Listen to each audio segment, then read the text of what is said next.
why. Walter Cronkite is so much better. Go with him.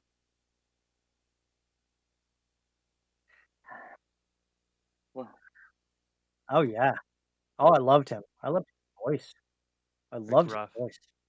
well, if you lose Walter, it's over. Yeah. Him and who was the guy that did sports? Oh, his This voice Tom was. Brokaw has got that amazing, silky, weird Yep. voice. Brokaw does.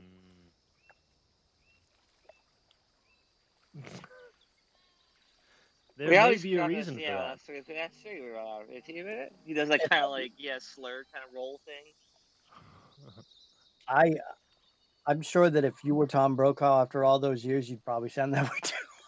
Like, I'm trying to think of the guy that did the sports that was like he had kind of a nasally voice, not kind of, he had a very nasally voice, and it was like 70s, 80s, and You 90s. talking about Howard Cosell? Cosell, thank you. Oh my God, yes. Mhm. It's Howard Cosell.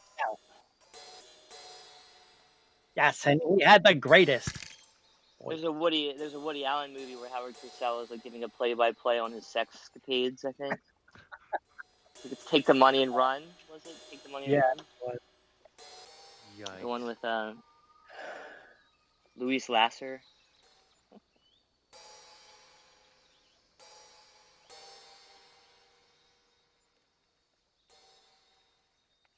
Yep. What? I don't know why, but I heard you saying that in what's his name's voice? The guy she just said the movie. Woody Allen. Howard No, Cosell. Woody Allen. I heard you Woody saying that Allen. Woody. I cannot. I can't. I can't smoke anymore. I can't smoke I anymore. just can't believe. Yeah, I can't I just believe I can't do it anymore. I can't do any more coke. I've had enough. It's just really can't do it make me anymore. Coke. angry. It's just too much. It's just too much. Except I'm what vodka. you I call can't it. drink any more vodka. I what you call a teleological existential atheist. It means I believe there's an intelligence in the universe, except this is a few parts of New Jersey.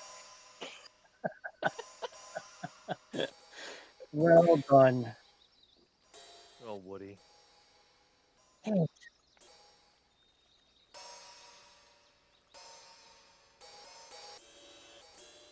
Well, that was tough. Hollow cubes. Um,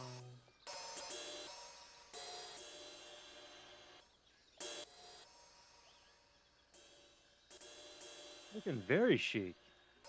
Just use the sleepaway camp image for my face instead. That'll be amusing.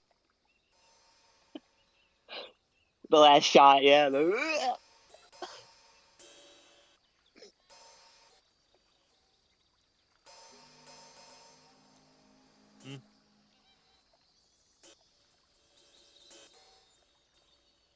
Somehow you hadn't seen that or Return of the Living Dead, so we watched them both.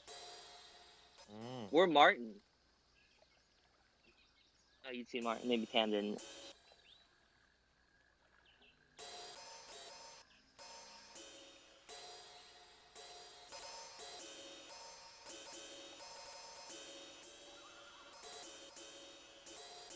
It is.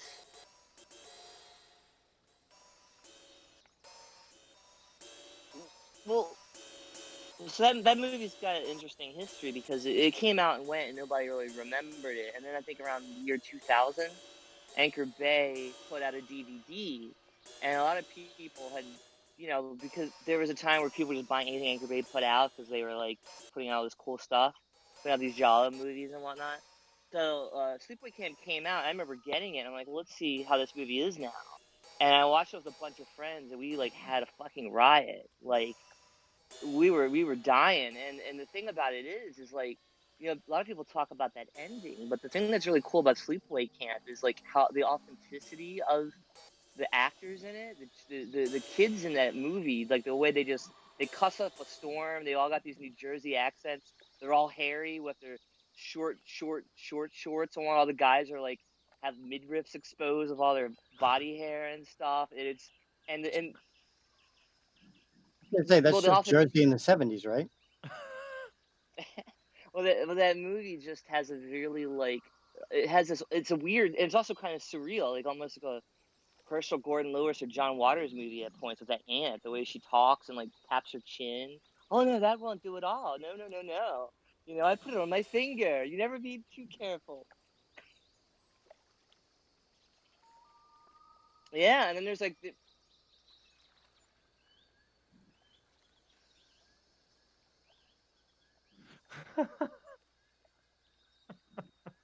and and the lady that plays Angela in that movie, Felissa Rose, she is like, she's exactly what you think she'd be now. She is a total like Italian like stereotype. Like she's got the whole New Jersey thing going on. Like she's like proud of it.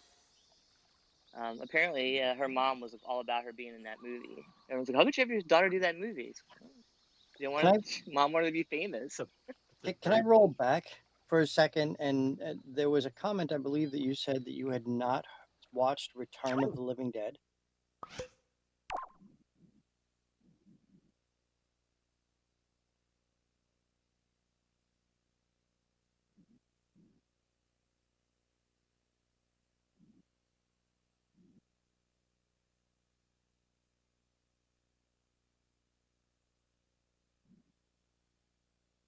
Now, Return of the Living Dead, that's the one with the kids, right?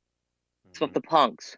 Right, the punk, which has got to be by far one of my favorite zombie movies of all time. Mm, Like it's Well, it's serious. well, it's fantastic. I mean, it's very well done. Yeah, it's brilliant. And the reason why that movie is so good, it's actually the same reason why Reanimator has a sort of energy to it. Hmm. Even though I think Return of the Dig is better than Reanimator.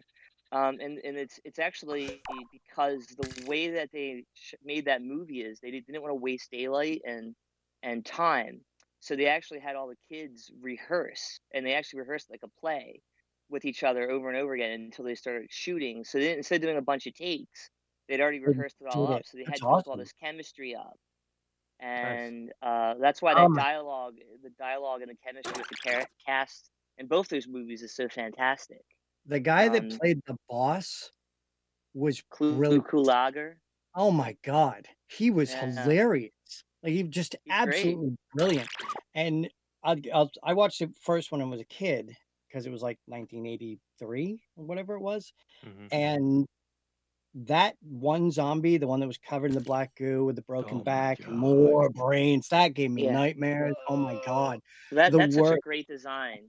Uh, it was Ugh. beautiful, but, yeah, The uh drip, the yeah, ooze. that yeah. one and the 3rd version of that one, the girl that was brought back from the dead, like, right after she died, and she was the kid's boyfriend or the girlfriend of the Linnea dead. Quigley, Yeah, I think so. It was the 3rd one. The the 2nd one one was that's kind of Uh-huh. like, okay, but the she had to keep piercing herself to stop herself from eating brains. Do oh you wait, you're, I'm not oh How did you're, kidding. I oh miss I know that? you're talking about Return of the Return Dead of the Part Living 3, right, 3. right, yeah, Yeah, yeah, Oh, okay, okay, okay. the one with the essays, yes, where they say essay over and exactly, over again in it. yes. That one was like that one was just so, and it also had that guy from Adam 12 playing the dad. I don't know if you remember that old I know, that's an old reference. I'm totally dating there.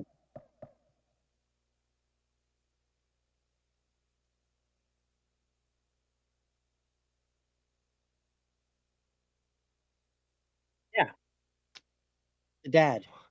Uh, yeah, he was the dad in the 3rd episode or in the 3rd movie. The 3rd Return of the Living Dead. Yes. There's fucking three of them, believe it or Yeah, not. and the 3rd one But is none of them are as good as the first one. yeah, no, but the 2nd one okay, yeah, no, which guy you're talking about? You're talking about the guy who was the boss's boss. That's Clue Kulager. He's in Elm Street 2 and a No, bunch of stuff. I'm talking about the guy that showed the kid the barrel for the first time. A Yeah, Remember the that's little rotund. Vern. right, because seriously, like, he was the one his dialogue back and forth with the kid Yeah, when, you know, he would Mm. James Karen, he was just yes, Frank. yeah. He was so good. Like no The matter how many whole times I cast see is it, fantastic. they were God, The watching acting really, is him really good. good. feed himself into the fucking furnace. Oh, Yes. Yeah. Yeah, and the So soundtrack is good. fantastic. I love that Um, soundtrack. Very so 80s. there's a thing about that movie too. The real caveat is that if you're gonna watch that movie on DVD or Blu-ray, mhm. or even streaming, they use this new mix of the soundtrack, which is like a 5.1 mix. But the problem Mhm. is the rights for some of the songs aren't in it. They didn't have. So and it's worse than that. But so they actually like the soundtrack's altered. So if you want to watch it the way it was intended, watch the mono soundtrack. And Mm. and the thing about it is like there's certain parts where the mix of it is I think like someone like got some engineers like tried to make it better and they screwed it up because like there's parts where all the punks are arguing with each other in the rain and screaming, and Uh-huh. there's this Tall Boys song playing over top of it, and the punk music with the kids screaming at each other overlapping with the way that soundtrack is really effective. And when they mix that out, and it loses that edge, you Yeah. know. So Because it I'd recommend doesn't watching get the you on the mono edge. track. Yeah, the two things that like really stood out for me in that movie more than anything were the beautiful foreshadowing that they did, even though it was like corny at times. Like the girl's like, you know what, I wish that a whole bunch of guys that were old would start biting me and blah. And of course, she ends up getting eaten at the end. Um, Yeah. I mean, it was that kind of stuff all through it. But then I think the last thing is definitely that soundtrack was you you you never forget it. Like I can hear some of the songs right now in my head Mhm. just thinking about it. Yeah, So good. I've got the record actually. Yeah, so good. Yeah, it's got some good stuff on it. It's got the Cramps. It's got TSOL. Oh, and it Yeah. was also one of the first times they introduced the idea that the rotting dead, the reason they ate brains, they gave a reason, not just because it Mhm. was like because it stops the pain of rotting.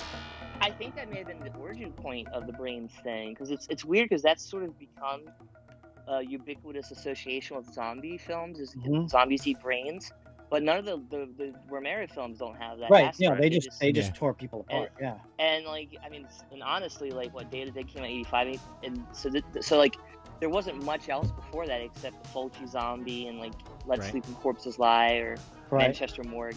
Like there wasn't a whole lot else to go on. So Yeah. it's like this movie somehow infected the zeitgeist of like what zombies are at that time, Mhm. and like in people who don't even know this movie or have seen it, like that's pervade more than the Romero stuff, Yeah. Oh, yeah. to the point where it's in The Simpsons, you Yep. know, and whatnot, you know. So it's really weird, but people don't know that. Hmm. I It is a love super that idea. intense flick. I mean, Yeah. it is fair to say scarring. It is. I mean, and it's funny because like it's supposed to be like a comedy, but Yeah. if you put yourself in a first person point of view, Oh my god. that's oh my god. So Some of it's really funny. Joe Bob even Briggs without. says Yeah. something like this. He says like if you're gonna do a horror comedy, it's got to be 80% horror and 20% comedy. And if you try and do too much comedy, it Yeah. just falls apart. And I Yeah. think Right. Return of the Living Dead works well with that because it's very horrific. Yeah. But when it does its Yeah. comedy, it's really on point. And it's a lot of like just also clever nods to things, like the fact that the guy who runs the crematorium may be a Nazi and stuff. Right. Like just Right. weird Wait, stuff like what? that, even that's thrown in. Just Yeah, because you didn't catch yeah. that? How did I miss He's Tell like me you listening didn't to know, Mike. Wagner. He's listening to Yeah. Wagner, and he's got a Luger, like Yeah, the he's got pistol he the- has, yeah, the Luger. Oh, Yeah, he's got all this shit. Nazi paraphernalia. Yeah. I'm surprised So you didn't catch that. It's like right out in the open. Well, look. To be fair, when I first watched this, and Chris, you and I talked about this a couple weeks ago. It was one of the first movies that, as a kid, I had ever like disobeyed my parents and yeah. over at a friend's house. Yeah. Right. And I mean, I had nightmares for months, and Yeah. like Mhm. hardcore nightmares. But I rewatched it when I was 26, and it still had Mhm. that punch that I was like, fuck. I mean, to your point about the comedy and like when it gets you, it does that like the after the EMT gets turned into a zombie and then Mhm. basically send backup, reinforcement. I'm ordering pickup, More right, or ordering cops. takeout. More Yes, Tom. 10 more More cops. brains. It 10 like is this more weird paramedics. disarming thing. You're like, wait a second, that was kind of, oh my god, Yeah. Yep. more horror. Yeah. Or like when they let that one zombie out of the cooler and they use the pickaxe to put it to the floor, and then they cut the head off, and the thing Yeah. runs And around fucking knocking still- everything over, and it's comically it's funny, Yeah. but it's horrifically funny. The But- and it's dialogue's not- funny. The way Right. the, Oh my the, God, the yeah. way Frank is freaking out, and Mhm. and then he's like, I hit the fucking brain. And it's just like, well, he's like, it worked in the movie. Well, didn't the movie Yeah. lie? This isn't You a know? movie. So Oh that my God, may yeah. have been one of the first horror films that kind of has the meta element to it as well, Yes. because Yeah. that's a good there's like point. there's like a weird meta element to it also. Yeah, on because top they of it. specifically talked about Return, or not the original, Yeah. like They talk about Night of the Living Dead. Night of the Dead. Yeah. Yep. Also, that moment where Frank was talking about, oh no, these things are made by the U.S. Army. They're tough as, and he slaps it. Yeah. And of course, Right. All of the irony, and the thing that's great about it is like it earns its ending. It has that Oh, payoff where absolutely. Yeah. and it does like a little bit of foreshadowing where you see like the guy in his house and like you don't know what that means. Right. know? The And then at the major, end you the see colonel, or whatever. the major or the colonel, and he nukes the place at the end. Mhm. Yeah. And the other thing that's cool about this movie is I saw it also when I was a kid, and it's one of my first quote unquote gore movies. It's one of the first movies where I stepped out of my comfort zone to watch something that was sort of forbidden or taboo. Yeah. And I had just learned about the cycle of how rain works, how it evaporates, and how it goes up and then Oh, it nice. dies down. I just learned Yeah. about that in school, so Nice. it was like really cool. It's like, well, chemistry at work in this Perfect film, you know? timing. Yeah, no, my dad Yeah. took me to see Jaws when I was 6, so I was already scarred at that point. So by 12, horror movies were just like, more, give me more. It was that movie and the Texas Chainsaw Massacre 2, Oh, which were the two major like stepping stones for me, like to understand and deal with gore movies, Yeah. and actually Toxic Avenger as well.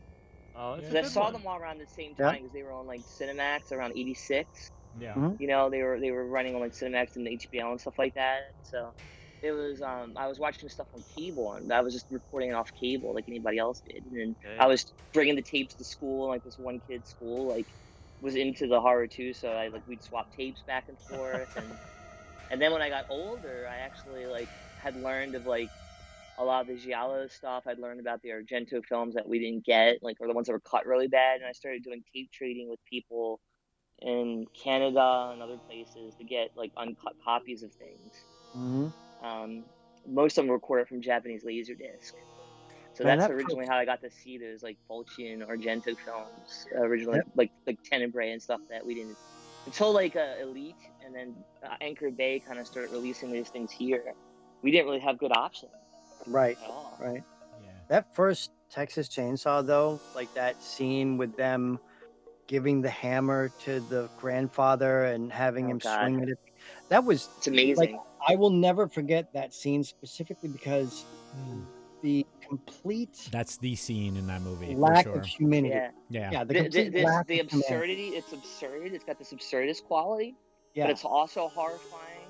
And the other thing that's great about that scene is Leatherface is, I guess you get the impression he doesn't know how to talk, but he pretends to talk Yeah. like an animal or something would. He's just like Yeah. he's having a conversation, Yeah. and like, but he's not really Mm. talking. Like he doesn't really know how to talk. Yeah. So there's like that other element added to it where it's like really like it's like pitiful and horrifying and all at the same time. right, Yeah, because it it's that is. absolute lack of humanity that they have. Because I mean, they're Mhm. literally like, no, give him a turn. He's Yeah, he's like old Grandpa and- Killer. Yeah. Yeah, Yeah. like what? And to them, it's just like a thing. What is? I've heard only. Well, there's the bits cook. and The cook has pieces. empathy. But The what- cook has some empathy actually. He's the only one that like he's like, oh, let's not torture the girl and stuff. Like, Right, and they're he's like, the what are one you that's talking the about? closest. Yeah. Yeah, the cook has the most empathy of the bunch. But what But, is this whole thing? It was based on a true story, right?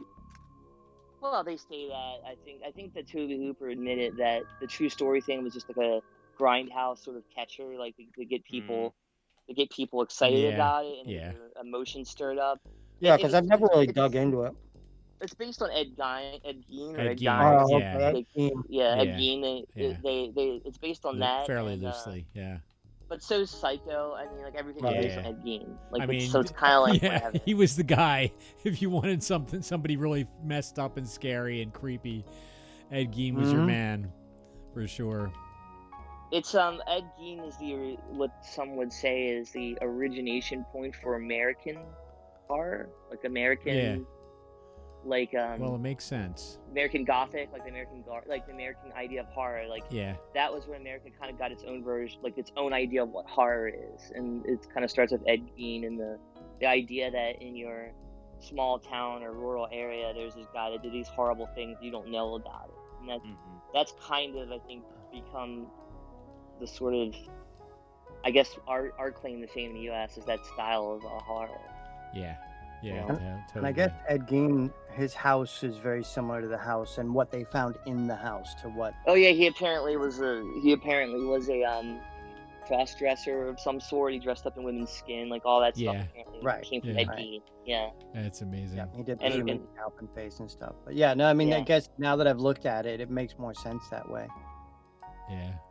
Texas Chainsaw Massacre is probably a more authentic adaptation of the Ed Gein story than Psycho for sure. Yeah. But I mean, those are the two major. I know those are two major. Well, Robert Bloch wrote Psycho, right? Yeah, right. He had to, and he wrote. Well, he wrote the book, but you know who wrote the screenplay?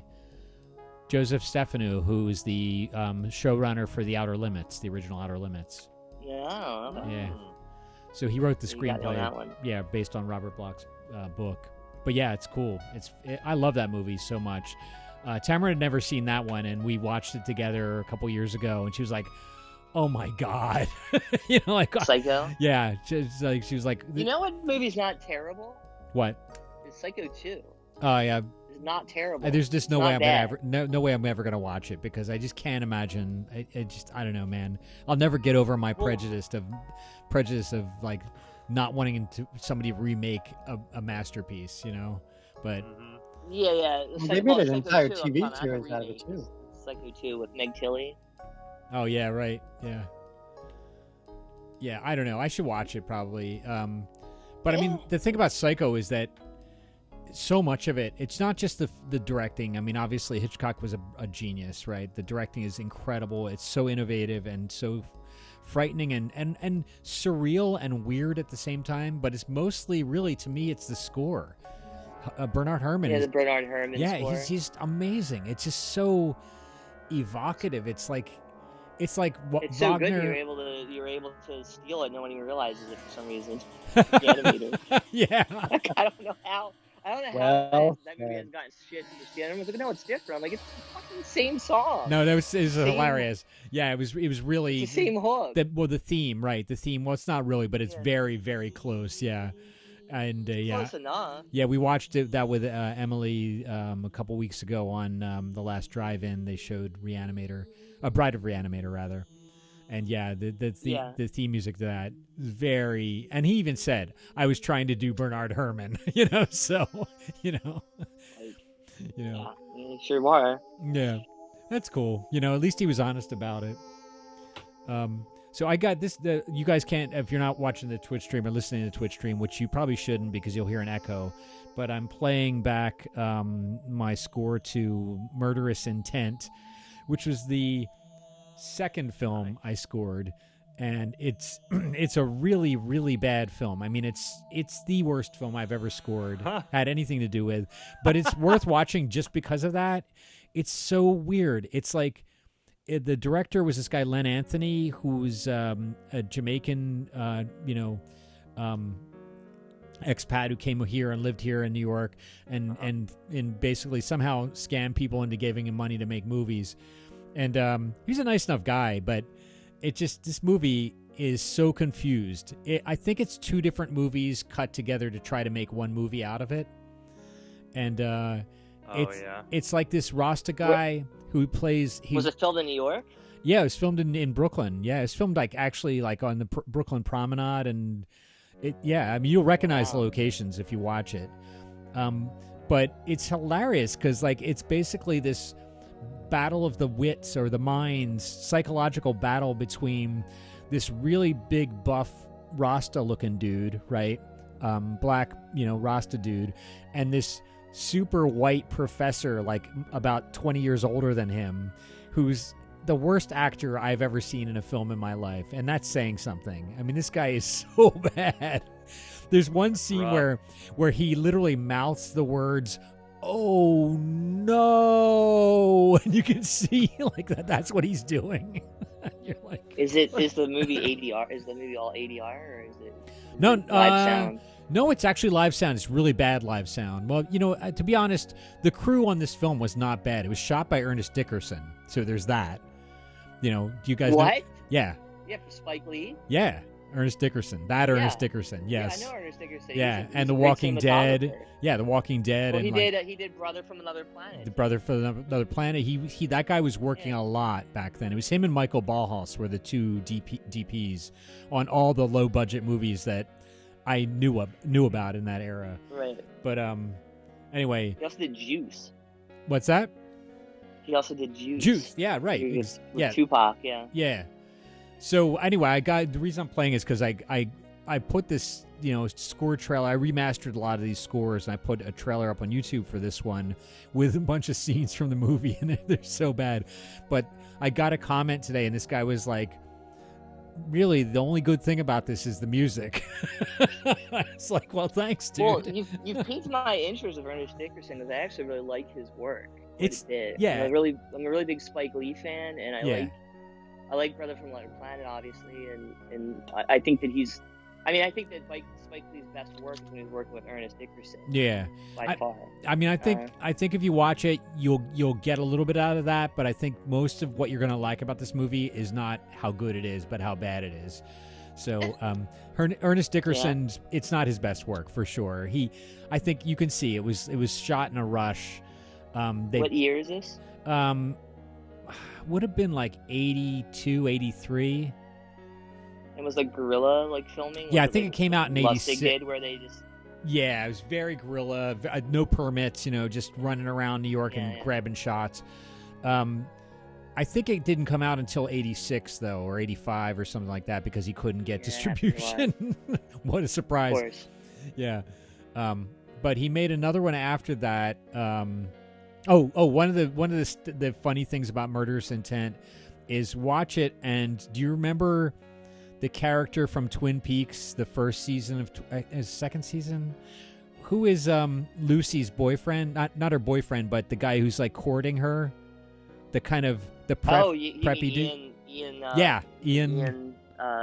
What's his name? He was in the Gary Shandling show. Yes, exactly. That guy. Ian Buchanan. Ian Buchanan. Very good. Yeah. He plays a cross-dressing private detective, dressed as a woman. That guy's a gem. Yeah. He's so good at being a smug asshole. Yeah. He's kind of a smug asshole. You've seen his Gary Shandling show. He's the same character in that too. Of course. He's total he's a total snob. Yeah. Yeah. Lucy, Anyway, do you ever think it's odd that I flip my fork when I eat? Yeah. Right. my parents called it piling.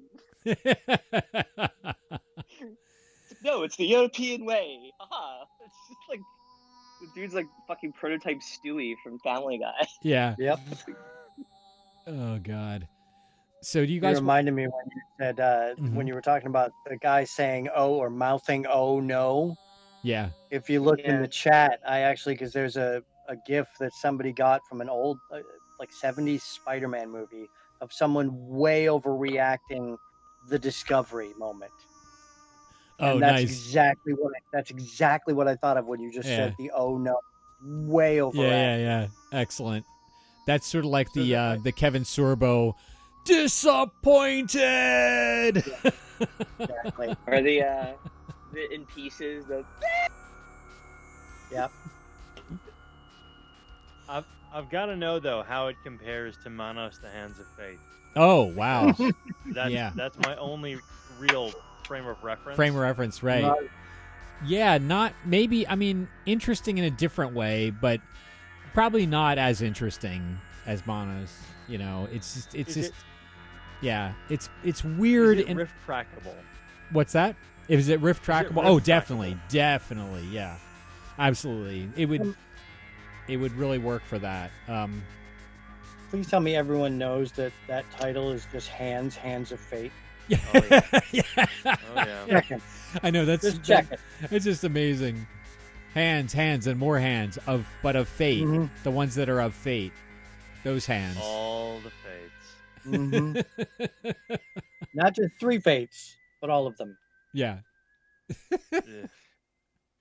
Chris, was it you who was telling me that there's actually there's 3 of these? 3 of.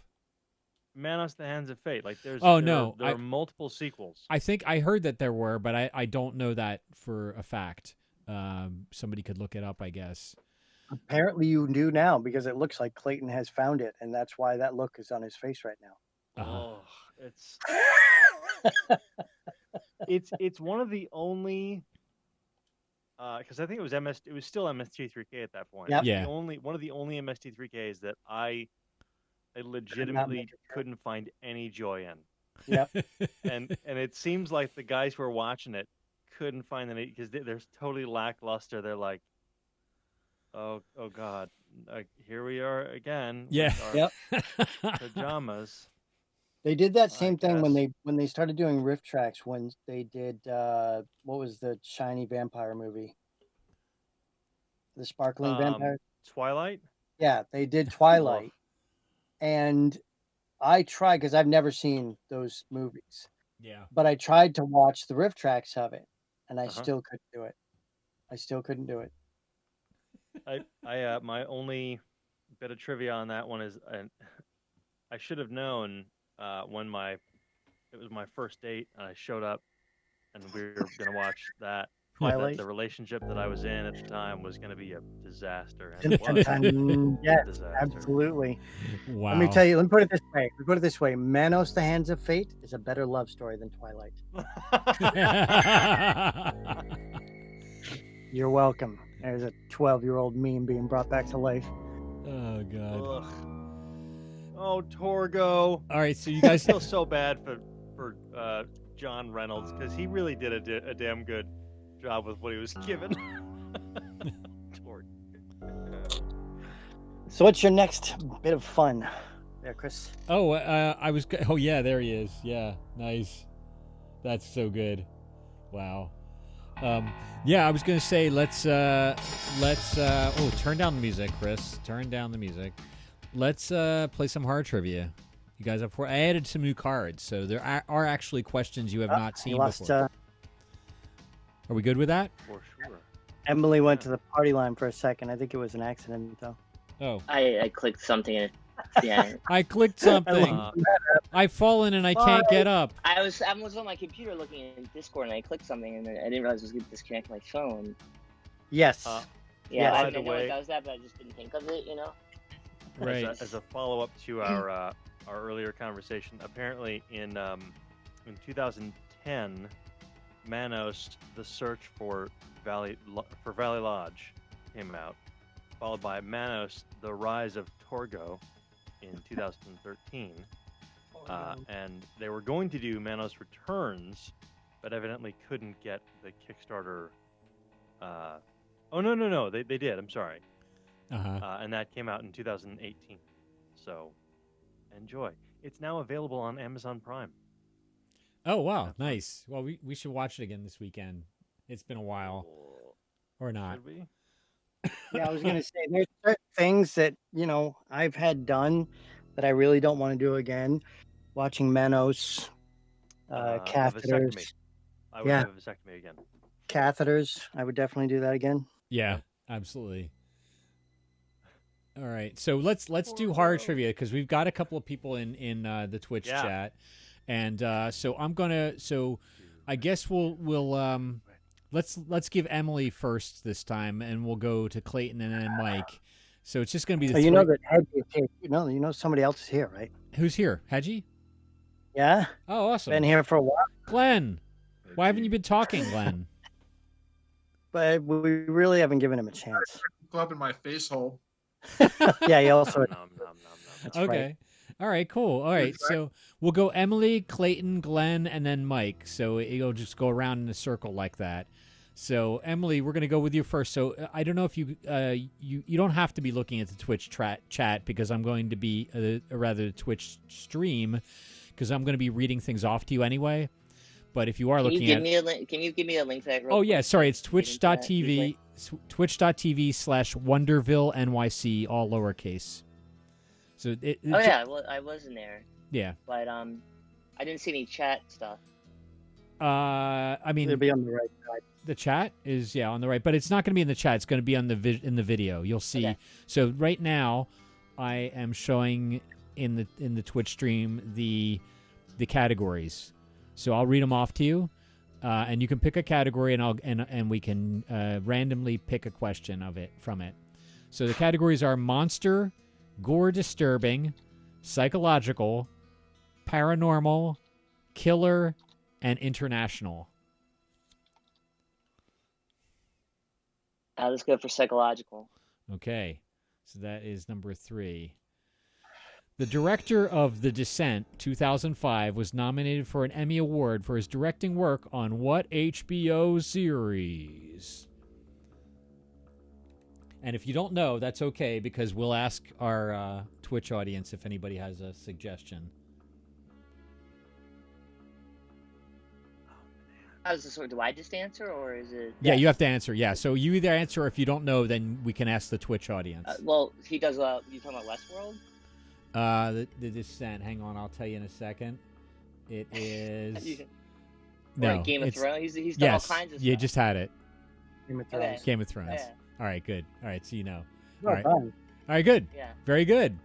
+1 for Emily. That's one of my favorite horror movies too. Oh, nice. Okay. Yeah, I love The Descent. I saw it in the movie It was theater. really and it good. scared the fuck out of me. Surprisingly, like it was one of those ones where you go in and you're like, I wonder if this will be any good, and you come out going, wow, that was Yeah, way better than I thought it was going to be. and actually scary, which is tough for me. Yeah. Same. It's pretty much impossible in a lot of cases. They It's played tough. havoc with all those little like claustrophobia, fear of the dark, Yeah. fear of the unknown. Ugh. They did a Less good, is good more. conglomeration. Yeah, Yep. they did a good job. Awesome. So Clayton, your turn. Ugh. Do you want me to read the categories? Can I have a request though? Oh, yeah, go ahead. You got to read it in movie guy voice. The categories are, I don't know if I'm doing movie guy voice correctly. Monster. I think that's the movie phone voice. Movie phone. Yeah, I'm that's sorry. what- Who's movie guy? You have to In a talk. world. Yes, in a world. That guy. Okay. In a world. Monster. Gore disturbing. Psychological. I have to get really close on the microphone. Paranormal. Killer. International. We're gonna go with paranormal.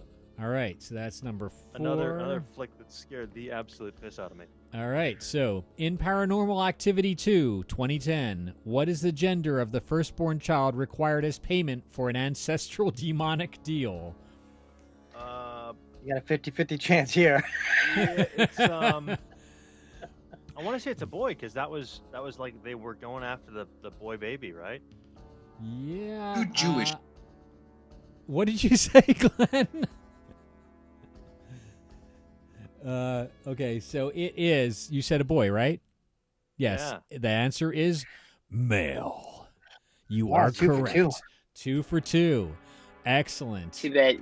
None of us have seen Paranormal Activity 2. because I have not. fucking bullshit. I totally saw it. Okay. Oh. Oh, awesome. All right. Well, The throwing the dog across the room freaked me the fuck out.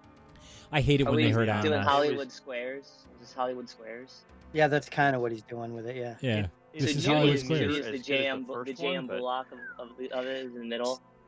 Yeah, See, see, Paranormal there's never- you, Emily. Say something. See there? Hi. There's you. See? I basically did like a loop. So there's Mike talking. There.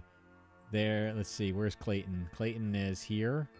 Is Tamara here? Actually? Tamara's not here tonight. She's No, usually no. here, Yeah. but her avatar's here, and Mark's avatar, and Amanda's avatar. But I like Yeah, I Clayton. I actually got a hold of Bonnie, but she said she was weighed down with a whole bunch of work. yeah. Okay. Well, we'll move on then to Glenn. Your turn, Glenn. So Hello. you want to choose monster, gore disturbing, psychological, paranormal, killer, or international? Yeah, paranormal. Okay, so that's 4 again. Sorry, I just okay. So paranormal in Crimson Peak, 2015. Which author does protagonist Edith Cushing say she would prefer to emulate? Jane Austen or Mary Shelley? Well, we got another 50-50 shot of getting this right. Yeah. Roll them dice. Or you could give it up to the Twitch Sticking stream. with horror, let's just say Mary Shelley. And you are correct. That's 3 for 3. What a On a roll. we were complaining that we are so bad at this, and now the first 3 answers we get right.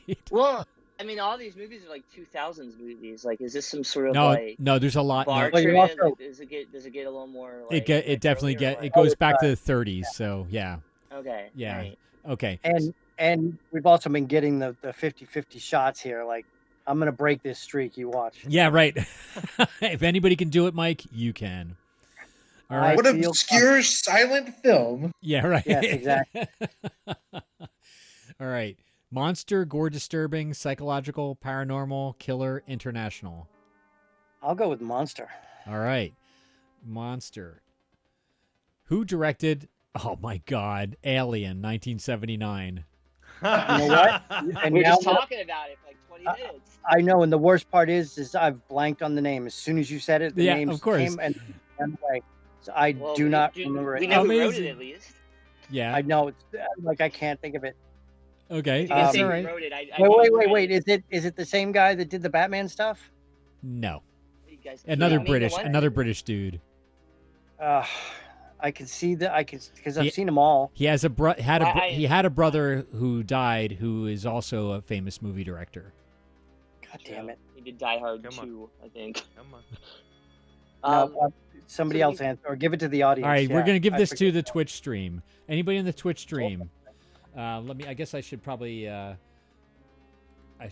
And- this in. And I do have a question. On the How is that a monster? Alien's a monster. Alien is a monster. Alien's a monster, yes, but the question has nothing to do with the monster. That's true. Well, the to be director, fair, the director it's was a a monster. Yeah. Yeah. maybe. It's I guess it's the genre of the film it's based in, because Maybe the because question I got was like about the Descent, but it was really about Game of Thrones, which isn't. Well, I guess it is Right. psychological, but you know what I mean. Like it's like. But I'm like, you asked me about monsters. I'm gonna be a lot more prepared than I am about directors. Right. Because this bastard also directed Prometheus, and Yeah. he is absolutely a monster. Can I answer in the Godzilla. Twitch stream? No, wait. Or- No, you cannot. I'll give you whatever prize you want. You can't answer the Twitch. I want to Well, engage. you know I did. I want to engage our Vibrate. audience here. Badly. I know people are here and they're listening. Just they're really shy. Is I he? think is what is happening. Or they're Yeah. stuffing their face like. Twitch stream. Hello. Anybody on the Twitch stream can answer. Bless Who you. is the director of Alien 1979? This is an easy one, despite Mike's inability to answer it. It is true, and I told you I'd break this. Yeah, no, it's funny. As soon as I asked the question, I blanked on it too, but then it came back to me because there was no pressure on me to answer it. Case of the yips. So All you'd be right. like, all right, who created the design for the alien monster? Yeah, right. That one. I know yes. that. Yeah, We also know that Dan O'Bannon wrote it. yeah. Right. So, how do you pronounce the designer's name? Giger. Giger. Okay, that's what I say too. Oh, yeah? I've heard people say I Geiger, and I'm fucked like, up. no. You're Well, wrong, Say you're Geiger. wrong. He's He's- well, he was Hungarian. Swiss. Swiss, right?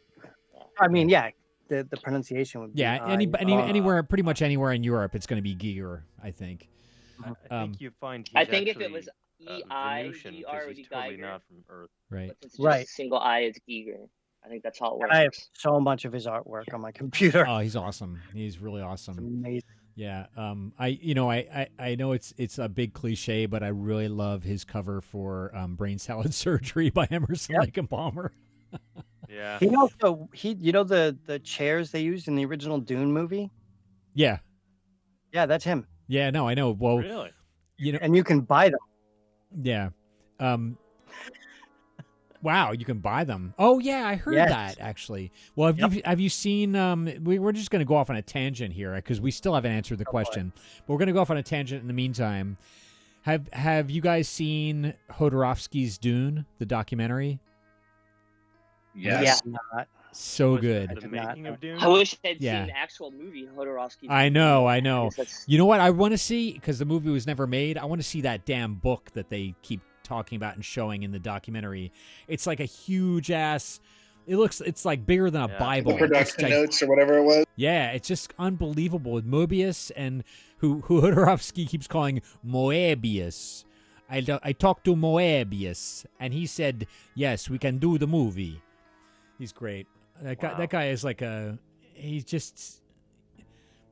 We know that movie never would have been made though. Like, let's be real. Like, yeah, well, that is something that seriously needed. Oh my God! Budget, and Hollywood's never gonna. Yeah. Would not have put that kind of movie out back then. No, Chris, I just realized. Yeah. I just realized that the name rhymes with the main character's name. Yes, it does. Well, sort of. I just realized that. It's almost the Ripley, same name. Ridley. Yes. Yeah, that's why it just came to me. Like, bam. Yeah. Because I was thinking about Ripley, and I went, "Wait a minute, it's Ridley." All right, so there's the answer. Ridley Scott, and yeah, awesome. He is still a great director. I'm not a big fan of Prometheus. I don't know if he really is. I will say the man they mostly come at night, mostly. Yeah. As they mostly come at night, mostly. Crazy successful directors, he needs someone who's not a sycophant to sit by his shoulder and go, "That's a bad idea." Yeah. You have other good ideas. That's not a good idea. We're talking about Ridley Scott. I mean, he's making he's got a decent batting average. Kind of like movies, George Lucas for the prequels. Yeah. Kind of like George Lucas for the prequels, where everybody just kept saying, "Oh, that's great, and I think George Lucas made one good movie, and that's American Graffiti. Actually, the problem with this is that the only reason even the first movie is any good is probably because his peers actually helped him get it right. Yeah. And he was new to it. Yeah. Yeah, no, you gotta do this now. I think they actually helped him. Well, he only directed the first one. Yeah. And the prequels, right, the prequels. And his wife edited it. And the best one is the one he had the least amount of control over, which is Empire. Yeah, Empire. Yep, absolutely. That's the best one. Absolutely agree. The Empire Strikes Back was a really good movie. That's me. Hey, Amanda. Amanda here. Hi, Amanda. And actually, hello. On Hi, I'm the Jedi. I'm the one who's sneezing. Sorry. That's okay. Bless you. The writing already starts falling apart in that movie because. I don't know why we're talking about Star Wars, but just because we're nerds. It started with Ridley Scott. Just watch all these movies again, without a group of people talking over it. Even in Star Wars, the original Star Wars, maybe Episode 4. When they get away from the Death Star, they're like, "Oh, you see that they let them go," and then Leia's like, "They let us go." No one's an idiot. And then you even get to Return of the Jedi, and everyone's a fucking idiot suddenly. They go to Jabba's palace. And the entire plan that they put in place is all hinged on coincidence. How did they know they were going to get arrested instead of just immediately shot on the spot? How did they know they were all going to be put together in this one thing so they could enact this plan? How did they know that R2-D2 would be going to sail bars? It's all these weird, because it's major, major plot points without any exposition to tie it together. I can actually tie it together for you. Well, because I'm an enormous Star Wars nerd. I saw the first movie in '77 when I was 8 years old, so I have way too much Star Wars. But I am not a fanboy. I will never argue Star Wars with somebody. Except for right now. Fine. Well, no, I'm not arguing it. I'm giving you an explanation for why all that happens. Okay. So, in the whole Force thing with the Force users, one of the things that at a higher level, which Luke attains at a certain point, you have the ability to manipulate chance and reality like the Emperor did. The reason that everything fell apart at the end of Return of the Jedi was when he killed the Emperor. He was controlling everybody in that battle. Mm-hmm. All of the people in the TIE fighters, the people on the Star Destroyers, everybody, all of them. He had a bit So of. you're saying that Luke Skywalker was like Gambit in the X-Men? Sort of. He was more along the lines of like, Professor X, where he's literally controlling the mind of everybody that's involved, but not to the degree of, like an automaton, but suggestion. And that's exactly how the Emperor. Where do you get this from? Force of will. That's literally lore. That's canon. Jedi lore. That's canon stuff. But where's it come from? I've read all the books. Oh, What do you in the mean? book. Okay, came in from the one of the books. books. Okay. Yep. And I. Which are That's no longer literally canon. it. Right. Well, again, it's all just fantasy, so it doesn't really matter. That gives you the reason why all of that stuff that didn't seem to connect. There's your connection. That's it. That's all I was doing there. Right. That's that. So if somebody does come up with that question, you're like, well, that's fantasy, but there it is. Right. You can explain it sort But of. Ridley Scott. Yeah. All thanks to Ridley Scott. Thanks, Ridley. That's 6 It's degrees of pretty separation funny right that there. of all the questions we got, that was the easiest one. Somehow we didn't get it. I know. Yeah. No, that's me. That's Yeah, me. That's yeah. on me. I'm the same way, Mike. I do the same thing. I freeze up and it's like, oh wait, I know Shit. this. Oh, I guess I don't know it. Okay, so we're gonna move on to Amanda. We're gonna bust into the middle here since Amanda joined late. So, Amanda, we're gonna give you a question if you want to play. Yeah. And don't worry if you don't know the answer. We've already had some non-answers, and we can ask the Twitch audience, and they won't answer either, but we can ask them anyway. So here are the categories. The categories are monster, gore/disturbing, psychological, paranormal, killer, and international. Oh. Let me tell you again. No, it's okay. I'm thinking either psychological or international, but is that are we talking about films? Yes, they're horror films, and they range from the 30s until present day. So it's all over the place. Yeah, I mean, I can't say I'm an expert, but let's go with psychological. Okay, psychological. The director. How did that come up again? I had these randomized with new pick every time. All right, I was waiting for that. Let's go back, and I'm going to do it again. Okay. In The Village, 2004, Edward Walker, played by William Hurt, is the father of the protagonist Ivy Elizabeth Walker, played by what actress? I can't say because I'd have to cheat to in order to tell you. So, no cheating. By looking it up or something. So I'll give you a hint. She has 3 names. Not that narrows it down really in Hollywood, but. No, M. it doesn't. M. Night Shyamalan. Yeah, right. Michael J. Fox? Yes. Michael, she. Okay, so. Yeah. Yeah. So I will. Isn't she related to a famous? All right. So we'll give that. person. We're going to give that to. Not that I know Yeah. of. We're going to give that to the Twitch audience then. Amanda? Yeah. Okay. All right. Yes. Okay. So, Twitch audience. I guess I don't have to type it because they can hear me. Anybody in the Twitch audience knows the answer to this question. In The Village 2004, Edward Walker, played by William Hurt, is the father of the protagonist, Ivy Elizabeth Walker, played by what actress? Please just type right into the Twitch chat. I'm just taking this as basically nobody wants a cassette of Splatter University score, or nobody wants a severed thumb drive of the Mandible Judy original soundtrack. You guys are hurting my feelings here. Come on, let's have an answer. Nope. Okay. All right. Well, the answer is Bryce Dallas Howard. Oh. Yeah. She's Ron Howard's daughter. Oh, is it? No. Yeah, she looks just like him. Okay. All right. Yeah. So I didn't know that. That's kind of sad. Yeah. That she looks. So she's Ron Howard. She's not the prettiest guy in the world. She's a female Opie, then, is what you're saying. She's very pretty in that movie, though. Okay. I'm sure she is. All right. Okay. She's blind. She's blind in the movie. Is that right? Oh God, I have no idea. Okay. Well, and then I think she looks better in all the Jurassic stuff, though. I think she's sort of Oh, filled right. out and She's the became kid, the little girl in that. That's right. I forgot. Oh, that's right. No, Yeah. she's in the later ones. She Oh. is she like acts as what, a director, I guess, of programming or Okay. director of dinosaur All things. right. But yeah, she definitely has become like more of an adult. Yeah. Works. Okay. So we'll move on since we went around once now and then went all the way around. We're going to go start again at the beginning with Emily. So Emily, monster, gore disturbing, psychological, paranormal, killer, international.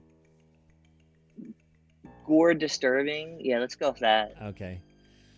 In Final Destination 2, 2003, how does death pursue the Come on, characters? that's not a gore movie. Give me a break. Yeah. Mary, that is a gore movie. It's just not up to your standards of gore. True. I'm thinking The Thing, Dawn of the Dead, you know. Right. So do you see the? Should I read the question to you, or do you see it? You see it, right? You can go ahead and read it. Okay. In Final Destination 2, 2003, how does death pursue the characters? The order they escape it, or the reverse order they escape it? I didn't fucking see that movie, so I'm gonna say the reverse order because I like that idea better. And that is correct. Reverse order. Go, Emily. Two right. That's pretty damn good. No doubt. All right. On a roll. Clayton, you're next. So, you know the categories. Shall I read them to you? Time to fuck it up. Clayton, I put them in the chat for you. They're in the thank chat. you, sir. Mm-hmm. We're going to go with monster, I think. All right. In what decade does It 2017 take place? Ooh. In what decade does the movie take place? Yeah. Oh, wow. bugger. Oh, come on. Can I give him a hint without giving him a hint? I mean, I'm going to go with the original, which would have been the 80s. Something tells me that's not right. You're kind of right. How You're the hell close. do they place it, though? Like, is there an actual thing to place the movie in? They're in a fucking Antarctic. No, they're in Maine. Not The Thing. It as in the Stephen King. Oh shit! Yeah, you're confusing it. Yeah. Well done. You misheard it. Okay. I was like, what are you? And talking actually, about? there was music during the thing that would have placed it for you too. Yeah. Man. It's well, so it's two different decades. But they're talking about the first half. First, we're gonna go with the 70s then. Is that right, Mike?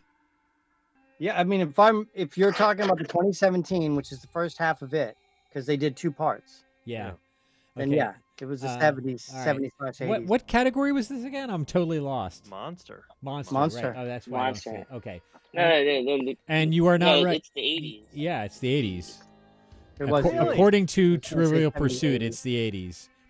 Damn Yeah. it. All right. Because Oh, the well. original real- book is the 50s. And Right. Yeah. The modern is the 85. So they And just- the clue I was gonna give you is it's pretty much Stranger Things. Yeah, Right. Yeah. that's the point. Yeah. Okay, Glenn, your turn. Glenn, Damn. are you here with us? I'm here. You are I here. need the Don't look so dejected, Clay. You're all right. All right. It was like the Euro's born. I should have This gotten is it. so out of my. I Oh. preferred the horror cast when it was the progcast. Oh yeah, we could do the Prague Trivial Pursuit. We should write a progressive rock Trivial Pursuit.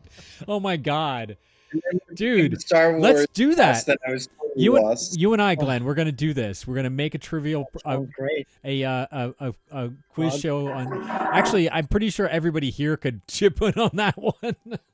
Oh yeah. So And yeah, by the way, here's the list in Spanish too, if you need it. what? All right, let's go with Killer. Oh, you go with Killer? Okay. All right, so that's 1, 2, 3, 4, 5. So I think Asesino. that's this.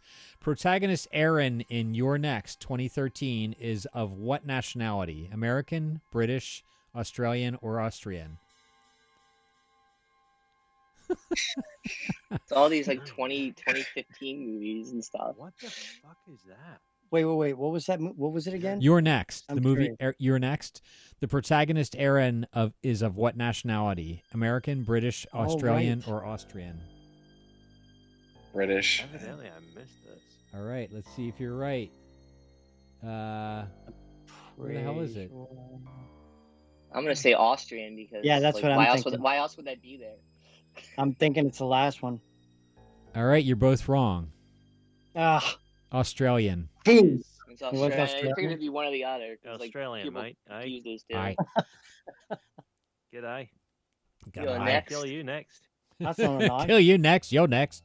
I see you play knifey spoony the fool. So what was it? Australian. Throw the protagonist on the Barbie. Okay, so all right, so Amanda, your turn. Monster. Yeah. Yeah, your turn. Monster, gore disturbing, psychological, paranormal, killer, international. Paranormal. Paranormal. That's number 4. Sorry, I have to figure this out. Was that last one international? It was No, that was killer. Yeah. Okay. So whatever. for what 1976 film did composer Jerry Goldsmith win an Oscar? Haha. Oh fuck. That's an 19 interesting one. You said 1970. 76. Yeah. The Omen? Very good. Excellent. Nice. The Omen. Indeed. Yeah, you can narrow that down pretty easily. You're kidding. I was right. Yeah, you're Yeah. right. The Omen. Yeah. Yeah. Nice. Yeah. Well done. Good Good job. I like Ah. Amanda's blue hair in the video. It's kind of Yeah. cool. It's very shiny. Very And that's a stylish. fucking score. Emily, I That did is- my best to that get is your hair vibe here with the kind of over the eye kind of thing going on. You know, I just felt like that was Is you. that my hair? Also, your face Okay. is like a disco ball, which is kind of cool. It's like glowing and That's true. shimmering. I've been into disco vibe lately. yeah. Yeah. All Italian right, disco. have we had enough of this insanity, or do you want to do another round? I'm good. Can I throw a question, more of a Yeah. opinion question out to the group here? Who has seen Let the Right One In? Oh, awesome. That's actually one of the questions. But yeah, go ahead. Oh, is it? Yeah. Not who has and seen it, which, but right. And which one do you prefer? They- You prefer the American or Both, the I think Swedish. they're both good, but I like I the prefer Swedish the one. Swedish one. yeah, me Of too. course. It's a bit drier, Where can you, darker. Sorry, Where can you stream that or rent that? Where can you stream it? Oh, good Is question. it on Shutter right now? It might be on Shudder? Shutter. It might be on Amazon. I I haven't saw checked. I saw that it was in something recently. Uh-huh. Okay. Yeah, the Swedish one. I like them. I mean, I I don't really remember much about the American one. But it was good. Let me in. But yeah, but the Uh-huh. I don't know. There's something about Scandinavian countries when they make movies. They're always way more desperate and dark and bleak. Yeah. you know? well, you look at the like the palette. The palette just works Yeah. so much better. Yeah. Like the American one has that like Vaseline, the slick, Yeah. They definitely saturated. it's better than normal, but yeah, they definitely Mhm. they always dumb it down, don't they? Mhm. Yeah. Although the actors, I mean, I think that the American actors were really, really good, but damn, something about. Oof. Speaking of the 80s and like a good vibe, Mhm. in that sense, have you all seen House of the Devil? No. House of the Devil. So Yeah. that's a period piece. It takes place in the 80s, and that's like a pretty good movie. I Uh, actually like that movie. it is on Prime, by the way, and Hulu as well. Also, apparently, Shudder.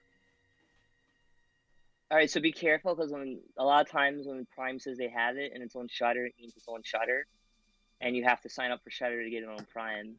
So Right. Amazon's honestly, very tricky in that my way. opinion, to everyone out there, Shudder is like one of the best kind of deals right in streaming if you want different content instead of like the same crap that's on everything else. Like Shudder has some real interesting stuff. No, in this one, it's legitimately on Prime. Legitimately Included on in- it? Cool. Yeah, it's included in your Prime subscription. That's a great movie.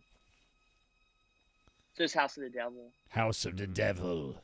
House of the Devil. How about One, I'm trying to think of the 80s in general because I mean that was my teen years. And what was the 80s feel good movie that was like horror? Feel good horror? There isn't a lot of feel good horror. horror. That's a bit of a contradiction in terms. Feel good of horror movie like Teen, I know. Teen Witch or what? Like, or like Teen Wolf. No, like Teen Wolf. Oh, okay. Like Because more Teen Wolf? heavier on the like comedy. comedy. Yeah. Yeah, more like comedy horror. Well, there was American Werewolf in London. I don't know if that's a feel good movie. Oh, that was a great one. That was really phenomenal. Yeah. Yeah. Landis. Okay, now that was a good one. Yeah. What was the Oh, and the vampire one. No, the vampire one with Once Bitten. No. I'm trying to think of his name. The Hunger? No, not The Hunger. Lost Boys was brilliant. Lost Boys was brilliant. No, I'm thinking of the one with I know of a good vampire movie that is kind of feel good. It's called Vamp from the 80s. Vamp was good too. Vamp with Grace Jones. It's pretty feel good. In a sense. That's gonna bug me now. It has a very specific actor playing the vampire. Oh, Fright Night. Fright Night with the vampire. Fright Night. Yeah, Fright Night. Oh, yeah, that movie's great. I love that. Yes. It's got Roddy McDowall in it. Yes. Playing a Van Helsing type. Yep. Who plays the vampire? I haven't seen Chris that. Sarandon. Oh, okay. You never saw Fright Night? Fright Night's brilliant. The remake brilliant Fright movie. Night's freaking good. awesome. Fright Night's good. Little David Tennant action. Little Yep. Oh, cool. What's his face? How does speaking of American Werewolf in London, how do you feel about the special effects now? Do they hold up? Yeah. I think I mean, it's more the story carries it more than anything.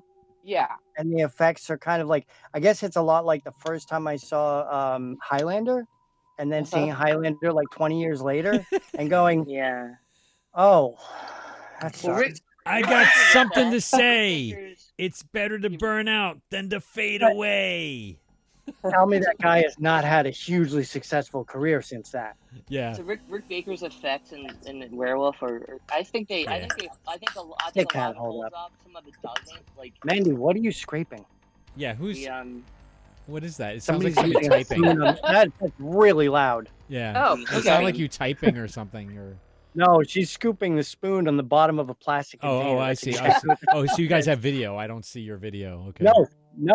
No, that's not video. That's just me picking that sound up. That's what I thought. Eating ice cream. Oh, is it a yogurt evening? Is that what it is? For me, it's a spiked seltzer evening. So sorry, all done. So that's okay. I think Rick Baker's effects hold up pretty decent, but it depends on the effect. Like if it's the werewolf walking around, right? No, that one was was a master shot. Right. Yeah. What about ginger snaps? Yeah, actually, I was going to bring that up. I actually really like that werewolf movie. Yeah, that was a brilliant werewolf movie. It's a really good movie. I really like that. I like the authenticity. Again, like I like the way it feels authentic to me. I like the idea. I'm a big fan of movies that use horror as a metaphor for like awakening female sexuality or things like that. Like The Witch does that really well. So this movie, if you're not familiar with it, the main character gets her first period the same day she gets turned into a werewolf. Yeah. And she basically becomes hypersexualized in the process. And it's cool. It's an interesting movie. It's right. They didn't overdo it. I'm sad that I missed it last week, Emily. Was it last week or the week before? It was on Friday. It was last week. Yeah, and I was really happy. I actually cheered because I actually hadn't seen that movie since it came out. Yeah. And I always I've been meaning to watch it again. And I really like it. And I watched it with Ali, who also really liked it. Cool. That's a fun movie. Really great movie. Yeah, we were busy. Do you guys watch The Last Drive-In? Any of you other guys? The Last Drive-In, Joe Bob Briggs. Really on Shudder. Really familiar. It's on Shudder. It's Joe Bob Briggs. It's a good time. It's a real good time. And he puts out on Twitter. He puts out hints about what the double feature is going to be, and I don't know what if you get. Do you get anything if you guess right? I don't think so. Do you? I think Darcy the Mail Girl gives you prizes if you guess on Twitter, but they always they fucking double. I mean, obviously the Reanimator one was obvious, but they usually screw you. Like they actually announced that Frankenhooker was on Shudder. The day I was like, it's got to be Frankenhooker. And then they announced Frankenhooker's in Shudder. I'm like, it's got to be Frankenhooker now. And it wasn't Frankenhooker. Oh, man. One. So, like, who the hell knows? It was totally not Frankenhooker. Yeah. I'll be right back. So, because it was like, the hint was like, it was involuntary surgery, but they don't mind so much. Right. And it just, I don't know, it just felt like, I swear to God, it was going to be Stepfather the week before. Oh yeah. They were like domestic like psychopath. I'm like, it's got to be the Stepfather. Yeah, I love that movie. It's so, which it's is so a great fucked movie. up. Terry Yeah. O'Quinn is a total jewel too. Yeah, yeah. But I was gonna say about effects though. You know, there's American Werewolf is a go-to, but I actually think that in all of like 80s old school 80s effects, I would say The Thing is the one that holds up the best. Oh, yes, absolutely. That shit is like, if you told me Brilliant. that in 10 years, like a documentary comes out where it turns out like something in that movie was real, and that's why it looks so good, like the Shadow the Vampire kind of thing, you know what I mean? Like, yeah, I would believe it, because that shit is unbelievable how good was it is that in The Thing. was that even before Chud? Was the Thing Chud was before 84, Chud? I want to say. 83? Right. So The Thing was like 81. The Thing was 83. 83, Or 82, okay. 82, maybe 82. Right, but I mean, and you look at Chud and you go like, oh my God! Like, while it was a fun movie, the effects were just horrible. Yeah. But The Thing, which was so beautiful, you know what really made The Thing though? That simple tone pulse that they did. You're talking about the score? Yeah, Ennio Morricone. Don't. Right, that's just don't. Just that. That's all it was. Like, Well, that's all they ever needed to do. It's a great score, and you know, I mean, I am now. I wasn't really a fan of Carpenter's scores back then, but I am now pretty much. And they've aged well. Yeah, but I mean, but the Ennio Morricone score just blows anything he's ever done musically out of the water. I mean, it's Ennio Morricone, to be fair, blows everyone out of the water, so it's not surprising. You're talking about one of the greatest composers in history. Yeah, maybe the greatest composer in history. Exactly. I agree. I'm looking for oh, here it is. No, that's not it. Damn it. What? So last drive-in, the week that Emily first contacted me about a month ago and said, hey, you have to watch it, they're showing Mother's Day, because I worked on Mother's Day by Charles Kaufman. And I'm trying to find, I have stills from captures from the video of me in Mother's Day. I wanted to show them to Emily, so we'll see if I can find them while we're talking. They're not showing up at the moment, but yeah, that's have you seen that one, Mike?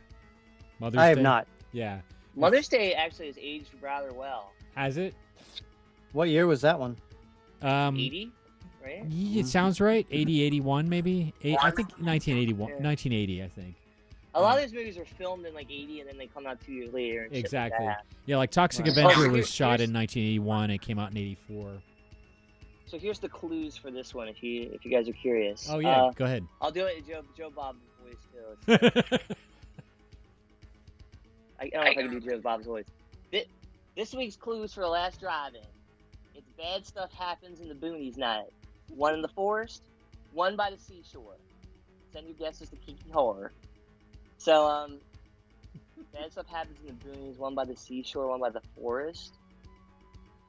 So, I mean, like, would Last House on the Left be in the forest?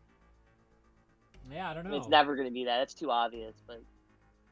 That would have been, yeah, because that was a horrible, not horrible as in, like, bad, but it was just a terrifying movie. I remember the first time I watched Last House on the Left, and also The Hills Have Eyes. Yeah. And when I was an adult, I watched so The Last House. So to give you a little background, my mom, I watched horror movies growing up. Like, I watched shit when I was like 6 years old. Like, there wasn't anything like that. But there was only like a couple things that my mom was like, don't ever watch this movie. And one of them was Last House on the Left. So don't ever watch that movie. It's forbidden. The other one, oddly enough, was Elm Street. The original Elm Street. They saw it at the movie theater. I saw Ghoulies, and they saw Elm Street, and she said, "Don't ever see that movie. I forbid you."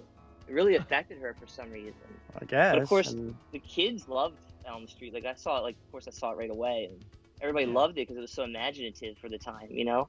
Yeah. And Ghoulies sucked. Elm Street was also based on another, like, loosely based on some serial killer, wasn't it?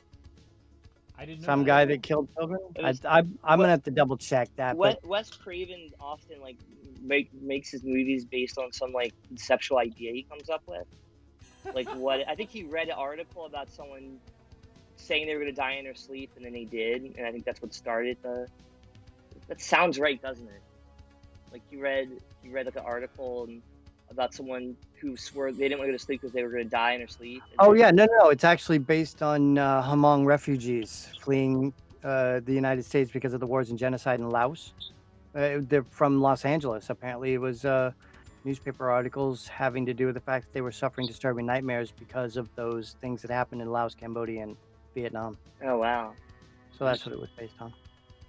And he's a smart guy, but I remember when I watched both Last House on the Left and Hills Have Eyes, and I actually was like, again, like I was pretty jaded by this point. I'm like, and I think maybe if I watched when I was like 12 or 15, I may have been too disaffected because I was too young. But when I watched them when I was like in my 20s, I was surprised at how ballsy. Like I was surprised at like what happens in Hills Have Eyes, like the way that goes down when shit starts hitting the fan. I was like, man, they did that. Like they lit the dude on fire, and like the way that scene's handled, and the dude's on fire and the chaos, and the way they handle it. Like I was like, it's shocking just because you don't expect to see that kind of thing happen in a movie to your protagonist. Was it The Last House on the Left? Was that the rape revenge story? Yeah, The Last House on the Left is kind of based on The Virgin Spring by Bergman. And it's about a girl that's raped and murdered, and the family gets revenge. That's what I thought. I remember that. Yeah. That movie also, I guess, if you don't know what's gonna happen, you watch the movie and like 45 minutes in, the main character gets killed. So that is what's probably more shocking about it than anything. Yeah. Just because people don't expect that, but yeah. It's not I mean, those movies are hard watches for people these days, for obvious reasons. Especially like rape stuff does not. It's hard. Yeah. That stuff hasn't aged well. Like I understand that there was a time when there were people who were trying to deconstruct like what can be done in cinema, and that was one way they did it. And in the 70s, especially, like when that stuff was happening, and I think that time has passed. Obviously, like. I can respect like things in that zeitgeist, but obviously like it's probably problematic to do a lot of that stuff nowadays. Yeah, you actually, it's funny because I was showing a friend of mine who had never really watched it because Disney put all the Muppet Show stuff on their channel. And a friend of mine hadn't seen a bunch of it. And the episode with Marty Feldman has a big disclaimer at the beginning of the episode that, talks about the fact that this episode shows stuff that wasn't either accurate or made a certain race look bad and blah, blah. Yeah, it was racial stereotypes and stuff. Exactly. So it was like, the fact that most of this stuff, like you go back and stuff that you remember fondly, like say, what was that TV show about the bar that everybody went? Cheers, right? Yeah. Go back and watch Cheers, and you're like, like even after the first like 3 or 4 episodes, you're like, wow, how did I not see how just the stuff that people were saying just out loud. Yeah. Was horrific. Well, when's the last time? What on Cheers? What on Cheers? Cheers. If you go back and watch Cheers, first of all, it was amazingly. What's the word I'm looking for? Men belittling women, talking down. Misogynist. Oh, it was hugely misogynist. Like a brilliant. Like the fact that every single one of the male characters in there was to be idolized by all the female characters. That was the way that it was presented. Oh gosh, no idea. Yeah, go back and watch it. Like I was like, my girlfriend hadn't seen it, and I was like, oh yeah, Cheers is great. And then we start watching, and I'm like, well, maybe not, because it was systemic. People didn't even realize. You don't realize at the time. It's just like you're brainwashed. Like you grow up on it. Mm-hmm. Yeah. I went to I had this experience in Prospect Park. I went to actually took my kids to watch, and my wife at the time. The 4 of us went to watch New Yorkers might know the Prospect Park Bandshell. It's like on 9th Street. Anyway, they used to do summer movies there, and it was like probably about 150, 200 people, folding chairs watching a movie, and so they were putting on West Side Story, and Park Slope is a very not so much anymore, but when I first moved there, it was a very diverse community. It was, a lot of ethnicities, a lot of religions, all kind of smushed together, and everybody turned out for this thing because it was a summer thing you could take your kids to for free. And so we're all sitting there watching West Side Story, and there are a lot of Hispanic people in the audience, and they're like throwing around the S word, spick and stuff. And it's just like, holy shit, I forgot about this part. Yeah, it's really intense. And it didn't pull any punches. And to its credit in a way, because it's a very, I won't say, because it is a musical, so it's not really true to life in that sense, but it did have a certain grittiness and a certain kind of reality. It opens up. I don't know if you guys remember the movie, but it opens with an aerial shot of Hell's Kitchen, and it talks about it like demographically, and it's almost like you're entering a documentary film or something. And then the camera goes down. That's a pretty mainstream movie too. It is, yeah. It's an amazing. Consider that, It's a really great movie. Honestly, it's just fantastic, and the music is really brilliant. Leonard Bernstein. Oh yeah. But I like the Officer Crumpy song. Yeah. There's so much that's brilliant in that movie. There's actually a part, I don't know if you ever watched Curb Your Enthusiasm, but there's an episode where he's listening to West Side Story, and he goes to a cop, and he says, Officer Crumpy, like, crump you, and the cop thinks he says, fuck you, and he gets like, all kinds of shit for it. He's like, no, I was listening to West Side Story, West Side Story. The guy's like, I don't know what you're talking about. He's like, it's West Side Story. He's too young. The cop is too young to know what he means. Nobody knows what West Side Story is. So I just posted 2 pictures in the text chat. If you guys are on Discord, Emily, you're going to be sadly disappointed because it's kind of if you blink you miss me in Mother's Day. But these are like it's a long panning shot. It starts with the first one, and that's me in the kind of tan. Which channel? Which channel is it in? Oh, it's the one right above. Public broadcast text chat. Text, okay. And even though I don't know you from like ever, the only time that I've ever seen you is the one time you put the camera on and you have your hairdo from being inside. Yeah. As soon as I opened up these pictures, I was like, well, that's him. Yeah. Is that you? You look like the dude from Basket Case. Yep. Yep. Thanks, Sam. Yep. Excellent. I mean, I swear to God, if you were carrying a fucking basket, I'd say you were the same dude. Yeah. That's true. That's hilarious. That movie's great, by the way. I watched that with Curtis the other day. Yeah. I haven't seen it since I was a kid. It's really funny. Dude, that movie's wild. Mm-hmm. I love that dude. I like the score to it too, actually. The score, it's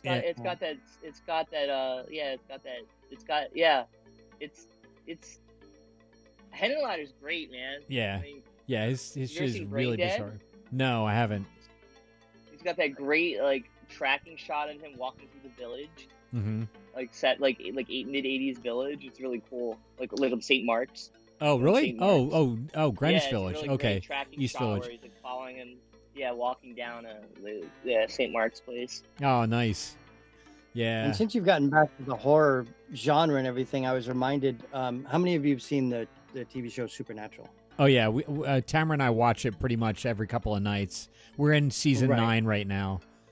Then Dude, you've already gotten the show. I've heard people talking about it, and they talk about it's like the way people used to talk about Buffy the Vampire Slayer. Like once you get it, you love it. Yeah, basically. But, like, And here's show's got like 20 seasons or something. It's 13. There are 13 seasons, 14 I think. But the point being is that after about season 7, it's just kind of a I don't even know what you call it.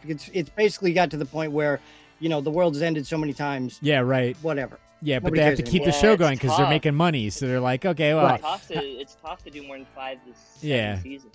But the reason I brought it up is because the girlfriend and I were coming home we went to like a 24-hour donut place the other day over in Chatsworth, and when we were coming home, she was like kind of looking around at just the world in general, and she said, this reality is like supernatural a really long Supernatural episode, but like 2 years after the writers stopped giving a shit.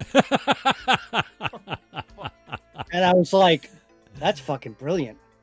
Wow. That is perfect. Yeah. Like that makes sense. Like it really, like the world's ended so many times, but at this point, nobody gives a shit anymore. Yeah, you know, we literally found that point. The only character I really like in Supernatural is Castiel. When they made Castiel like a complete clueless, just totally clueless about anything human, and he's like, he doesn't get any of the jokes. He's just like, it's really good. And he's a great actor. Yeah, he is really good. And what a voice! What a voice! Yeah, I don't know what it is about his voice. Okay, I know what it is. He's Joe. Do you know who Joe Frank is? That sounds familiar. Anybody? Radio. Joe Frank is a radio, basically an audio drama writer, and he's dead now. But he, in the 70s and 80s and 90s, actually up through the 2000s, he was doing radio, mostly public radio. But I think he lived in California, so he probably did it out there a lot too. San Francisco, I believe. But he would do these stories that were really just what's the word I'm looking for? Spur of the moment, like just kind of, one thing leading to another, and just like no real point, but it was just mesmerizing to listen to. And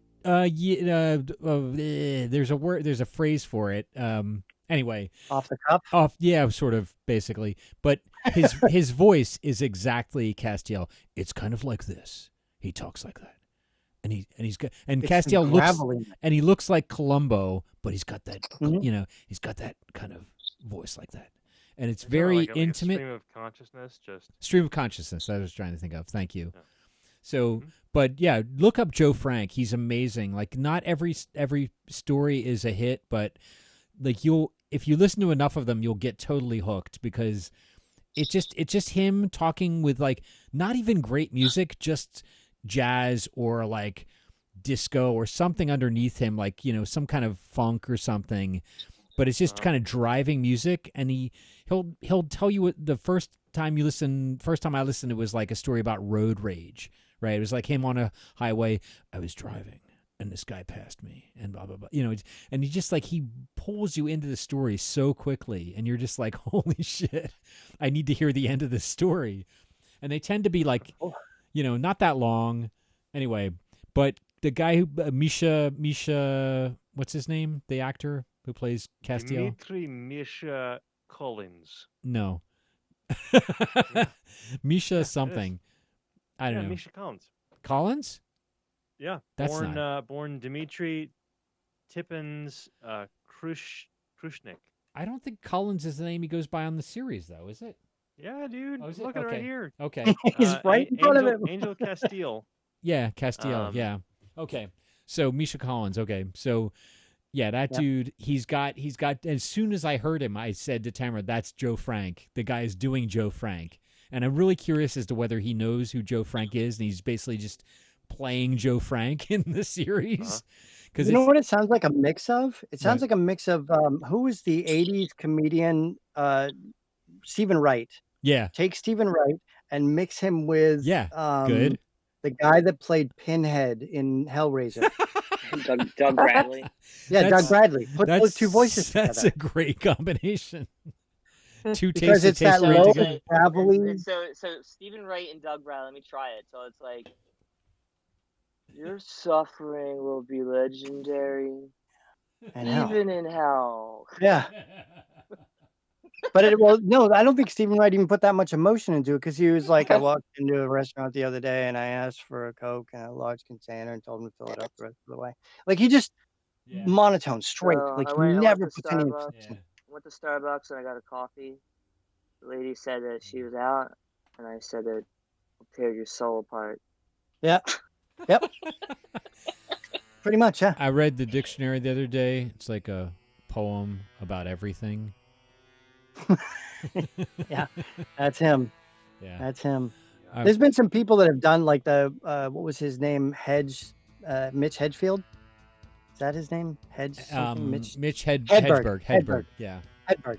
Yeah, he like channeled Stephen Wright. Yeah. And I think both of them are dead now too. Oh. Dead comedians. There's nothing worse than dead comedians. It's really sad. I know, right? When comedians die. I don't know. Dead puppies aren't great. Dead puppies are not great either. I'm not a big fan of dead puppies. To quote another comedian, dead Yeah. puppies aren't much fun. No, they are not. They don't. So listen, I'm going to sell you on House of the Devil here. So it's Ty West. It takes place in the 80s. It actually has cameos by D. Wallace Stone and Mary Warnoff. Oh, excellent. You know, and Greta Gerwig is in it, the famous director now. Holy shit! What year is it? She plays probably like 2010 or 9 or some shit like that. Oh, so it's not that old. Okay. No, it's not that old. It was definitely like a throwback movie for its time. Like it plays off of like obviously 80s style, 70s style film. The girl is like she needs money desperately. She's a college student. So she takes a gig like house sitting, but it's weird and shady. But she needs the money. That she does it, and it's really simple. It's a real simple like satanic panic kind of throwback movie. Not a lot of sets, just in a house mostly. But it's interesting and done well. And like I love to see Mary Warnoff. She's in it as the person's house she's sitting, and Greta Gerwig is great in it as the friend who's helping her and stuff. So I would definitely check that out. What's it called again? Which film? House of the Devil. I posted the name in the chat. Okay. I actually really did enjoy that one. The other one I really liked that also is, we're talking about like female centric stuff, is A Girl Walks Home Alone at Night. You know that one? I still haven't seen that. I've seen It's a Persian movie, I guess you'd say. Yeah. Maybe the only like Persian horror movie we've ever gotten here. Yeah, it's cool. It's interesting. It's black and white. It's hard. It reminds me a little bit of like. No, I'm not even gonna say that. It's an interesting film. It's about two people making a connection. One's a vampire and one's a dude that kind of hustles, and it's in it takes place in this shitty area and in Iran, I guess, and they're just like I don't really know how to explain it without like there's not a lot to say about it. It's a little surreal. It's a little like Jim Jarmusch, I guess, where it's just kind of like slice of life kind of. Like, it feels like French New Wave a little bit. Like I guess the way it's shot and stuff. Right. It's been a few years since I saw it, but that was a cool movie too. Nice. Yeah, that sounds good to me. I'll check that one out. A Girl Walks Home. I think it may be on Shudder. Oh, cool. I think they're both on Shudder. I think they both might be on Shudder. Yeah, nice. Speaking of Mary Warnoff, Emily, have you seen Eating Raoul? Anybody here? Of course. Yeah. Eating Raoul. Classic. Eating Raoul. Now he's just a pile of garbage. Yep. Yeah. It's pretty funny. It's like it's got Chakotay in it from Star Trek. What's his name? Yep. Yeah. He's I know the you're guy talking about. that sells the bodies as dog food. Yeah. And he's the titular Raoul. So, but Raoul. Yeah, but it's actually what I like about that movie. Robert Beltran. Robert Beltran. Thank you. Shopping mall. What's that? You know, like the beginning of Shopping Mall when they're like demoing the robots. Yeah. It's the same characters eating Raoul. It's Mary Warnoff, and they're like yelling, "Oh, I think we could use this in the restaurant." I don't know, my dear. Maybe we could. I don't know. And then they're like hamming up. They're like they're snobby bullshit. And, making fun of the product. Yeah. That was a really cool scene. That's a You good just movie reminded too. me of a really obscure movie. I want to see if anybody else is The Butcher, the Baker, and the Candlestick Maker. Oh yeah, I've never seen it, but it was. I remember like randomly coming across it, literally sitting in a bar, and then finding it later. It is really like it has cannibalism in it, like on the grand scale. Not the cook, the wife is thief, and her lover. That might be it too. That might be it too. Like I just remember it being. I was gonna say that sounds a lot like. That's Peter. I'm a huge. Title sounds similar. I'm a huge Peter Greenaway fan. Yeah, Peter Greenaway fan. Greenaway, yeah. wonderful. I haven't thought of him in years. Yeah, I know. He's right? amazing. The Peter Greenaway movie. It's Helen Mirren and Michael Gambon are the two. So it was called and it's got doesn't it have Tim Roth? Tim Roth is in it. Yeah, I think Tim Roth is in it. Yeah. Yep. Yeah, it's a fantastic movie. And a great score by Michael Nyman. It's a fantastic score. Yeah. Every score in Greenaway movies are Michael Nyman, and they're all really good. I love movies. Michael I feel like Nyman. are falling by the wayside. He doesn't get talked about much now, and I don't think a lot of them are out on like either digital Greenaway or like HD. Yeah, I don't think he's. Yeah, it's a very 80s postmodern kind of vibe to his movies. They're very kind of lit crit kind of vibe. Yeah. But he stopped making movies at a certain point and started doing. He and his son started doing live VJing. So believe it or not, he also I think he still occasionally does British television. Fucking depressing, like that movie he did, The Pillow Book, right? Yeah. That movie's depressing as shit. I've seen almost everything he's made. I'm just a huge fan. The Draftsman's Contract. Me too. Yeah, I knew you would like that, Amanda. Yeah, we're birds of a feather. Charles Theater. Which one? The Pillow Book. I saw the Charles Theater. Yep. That was like a grindhouse theater, and if you want to call it that, in Baltimore. Yeah, there was a certain point where I stopped keeping up with him, but the Draftsman's Contract just blew me away. It was shot on Super 16, and it's such a smart movie, and it's just like it's so much fun to keep up with it and to follow the dialogue.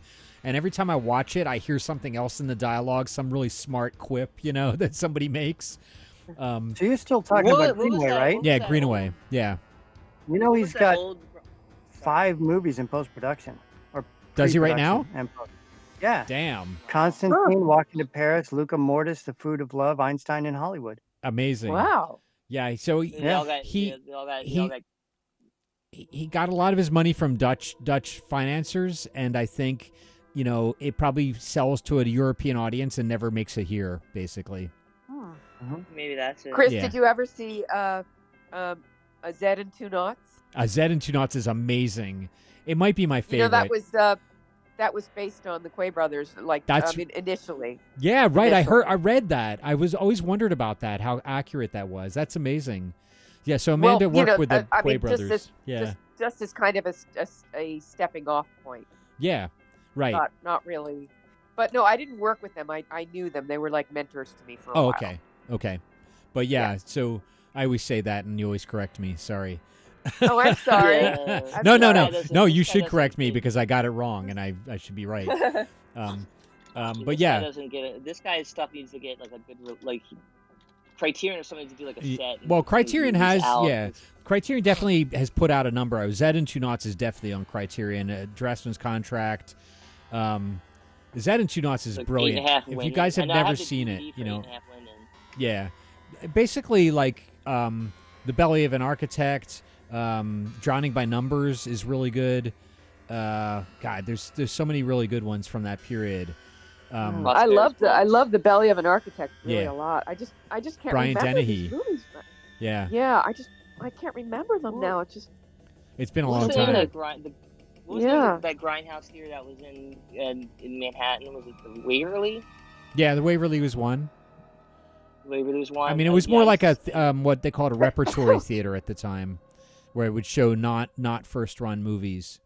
Yeah, that's the way like the Orpheum was. That's where I saw Exotica in Baltimore. Was at the Orpheum, which was I call it a grindhouse. I don't know what else you call it. Yeah, it's basically the same vibe, pretty much. It's just that Grindhouse is more known for like exploitation and horror and stuff, and the ones in New York tended to play like foreign films that none of the first run movie theaters would show. Yeah, like the That's Thalia. how I saw Exotica. Like I doubt that movie came to like first run. And I saw that movie and it blew my fucking mind. Yeah, the Acme Eagle movie. Yeah, totally blew my fucking mind. I was probably like 18 or something. Like I was still pretty young, and I was like, wow, like this is.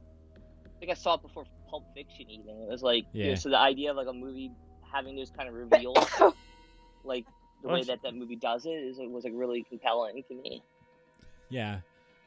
Amanda, I'm sorry. Is that allergies or is it a cold?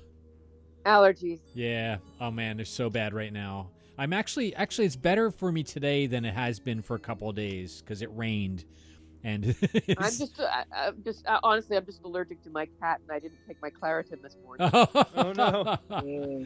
Yeah. Okay. Things we do for the love of our animals. Yeah. Right. Yeah. Yeah. Oh, agreed. Damn.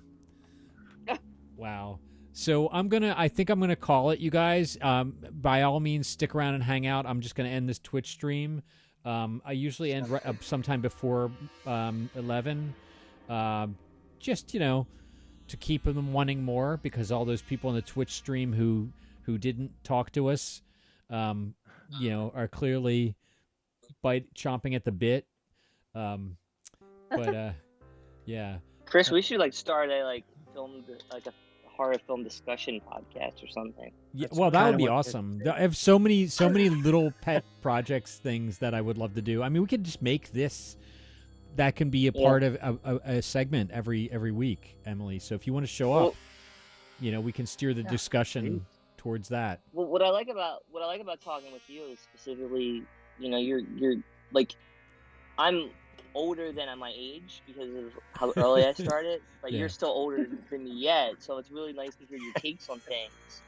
Well, I don't know a lot of the references you guys have. I mean, like you and Mike and Clayton, and Glenn, you guys can talk about these movies that I haven't even seen, and I'll still be going. You were old enough when Return of the Living Dead come out to be jaded enough to say, "Oh, that's gonna be some bullshit." I know, that's the thing that's funny. I know it's stupid. Whereas that's a really influential movie for me because I didn't know any better. But exactly. So that right in itself is an interesting kind of take on things. Well, I remember my experience like that would have been when I was about 16, and my brother and my older brother and sister took me and a bunch of our friends to a midnight movie in Seaside Park, New Jersey to see Night of the Living Dead. And it scared the living shit out of me. It was just, just, not only that, but it inspired the hell out of me. What? The part where they go upstairs and there's that one dead body that's like skull face. That scared the fuck out of me when I was 6 years old. Yeah. I was so fucking scared. Yeah. Can I mention something that scared me terribly? What? Please. Yeah. Devil Dog the Hound from Hell on television. I haven't seen it, but it sounds amazing. I've never heard of that. It sounds amazing. Is Peter Cushing in that? It was the 70s. I was, a child, and it scared me so much that I couldn't sleep without the lights off, Wow. I had to have the lights off. Wow. But it was the probably effects not... great 70s effects. Yeah. What the fuck? What is it called? The Devil Dog what? The Devil Dog, the Hound of Dog, Hell. the Hound No. of Hell. Hanna-Barbera character? Devil Dog, the Hound of Hell. Devil Dog the Hound from Hell. Amazing. The kids that were in it were and it's the Megatroids. Richard Crenna, Yvette Mimieux. Richard Crenna, Yvette Mimieux, really? Yeah, and Kim Richards, Ike Eisman. Well, do you know Kim Richards and Ike Eisenman were in the Escape to Witch Mountain movies, the Disney movies. Oh, okay. Yep. And then Kim Richards grew up to become a Real Housewife. Yeah. Not a You fake know which one? one scared me like this was there was a movie called The Children I saw. And Oh, for yes. some reason, Yep. For some reason, the body, the first body you see, it's all burnt up when the children kill them. I actually just got that movie on Blu-ray. Yeah. Because I want to revisit it and see what it's like now. Apparently, it's been rediscovered by someone, so we got a Blu-ray finally. So I'm actually curious to see what that's like now. Well, when we were kids, first of all, this was one of the first groups of people that I got together with where I wasn't the oldest person in the group, which was really refreshing. But thank you, Chris. But are we still in the air? Are we off the air? We are actually. We're still. I didn't stop it. So go ahead. This is getting interesting again. So.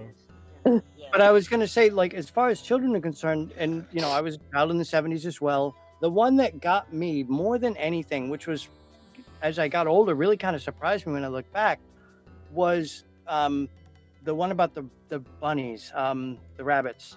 Night of the Lepus? Yeah. No. No, Watership Down?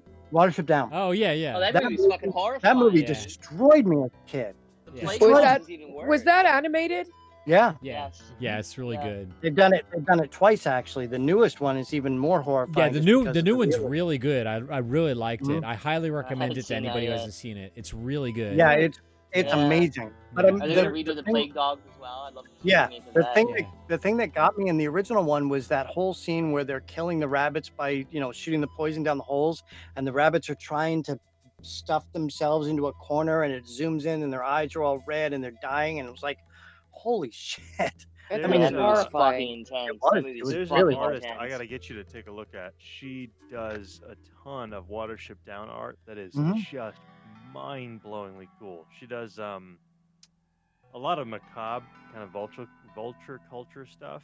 What the hell is her name? Art of. Damn it.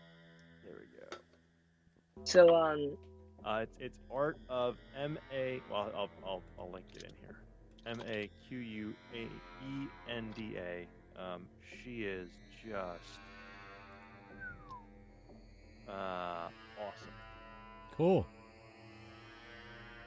Here is so Amanda, you mentioned these like Witch Mountain movies and shit. Have you seen Yeah. I I loved don't know those if you as a remember child. this, I but love like them. there's these weird things I saw on Nickelodeon when I was a kid that were like these weird Canadian, or I don't know what they were, like stuff. They always brought this weird Canadian stuff down to us because it was cheap. Uh-huh. And one of them was called like People of the Stone or something like that. And they kind of reminded me of like Witch Mountain and like these kind of weird, Yeah. like psychological, like Britishy kind of Canadian. Never films, heard like, of who knows what they were. Not familiar. Yeah, it's weird stuff. There's another one that was called like, oh yeah, they had some. They were weird, like Doctor Who kind of feeling vibe stuff, But no one's really heard of these. Yeah. Whenever I try and ask people. Yeah.